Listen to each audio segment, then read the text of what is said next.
നമസ്കാരം, ടി ന്യൂസിലേക്ക് സ്വാഗതം. ഒരു ഗ്രാമം 25 ദിവസമായി ഇരുട്ടിലാണ്. കാരണം കേട്ടാൽ എല്ലാവരും ഞെട്ടും. ഉത്തർപ്രദേശിലെ ബദോൺ ജില്ലയിലെ സൊറാഹ ഗ്രാമത്തിലാണ് 25 ദിവസമായി ഇരുട്ട് വ്യാപിച്ചിരിക്കുന്നത്. കാരണം മറ്റൊന്നുമല്ല, അവിടുത്തെ ട്രാൻസ്ഫോമർ കാണാനില്ല. ആരോ മോഷ്ടിച്ചു എന്നാണ് അറിയുന്നത്. വൈദ്യുതി വകുപ്പ് സംഭവത്തിൽ അന്വേഷണം ആരംഭിച്ചിട്ടുണ്ട്. എന്നാൽ ഇതുവരെ ഒന്നും കണ്ടെത്താനായിട്ടില്ല. കൂടാതെ പുതിയ ട്രാൻസ്ഫോമർ സ്ഥാപിച്ചതുമില്ല. പോലീസുകാരും ഇരുട്ടിൽ തപ്പുകയാണ്. 5000-ലധികം ജനസംഖ്യയുള്ള ഗ്രാമമാണ് സന്ധ്യ ആവുമ്പോഴേക്കും ഇരുട്ടിൽ മുങ്ങുന്നത്. ഇത് ഏറെ ബാധിച്ചിരിക്കുന്നത് വിദ്യാർത്ഥികളെയാണ്. അടുത്ത മാസം നടക്കാനിരിക്കുന്ന UP ബോർഡ് പരീക്ഷയ്ക്കായി തയ്യാറെടുക്കുകയായിരുന്നു അവർ.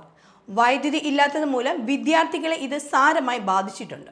മാത്രമല്ല, ജനങ്ങളുടെ ദൈനംദിന ജീവിതത്തെയും ഇത് ബാധിച്ചിട്ടുണ്ട്. ഇത് സംബന്ധിച്ച് ഒരു നടപടിയും ഇതുവരെ ഉണ്ടായിട്ടില്ല എന്നാണ് ഗ്രാമത്തലവൻ സത്പാൽ സിംഗ് പറയുന്നത്. വൈദ്യുതി ഇല്ലാത്തതിനെ തുടർന്ന് ഇൻവെർട്ടറുകളൊന്നും പ്രവർത്തിക്കുന്നില്ല. മാത്രമല്ല, ജനങ്ങൾക്ക് മൊബൈൽ ചാർജ് ചെയ്യാനുള്ള സംവിധാനങ്ങളും നിലവിലില്ല. പുതിയ ട്രാൻസ്ഫോമർ ഉടൻ തന്നെ സ്ഥാപിക്കുമെന്നാണ് വൈദ്യുതി വകുപ്പിലെ ജൂനിയർ എഞ്ചിനീയർ അശോക് കുമാർ പറയുന്നത്. 1-2 ദിവസത്തിനുള്ളിൽ ഇത് ഉണ്ടാവുമെന്നും ഉറപ്പു നൽകിയിട്ടുണ്ട്.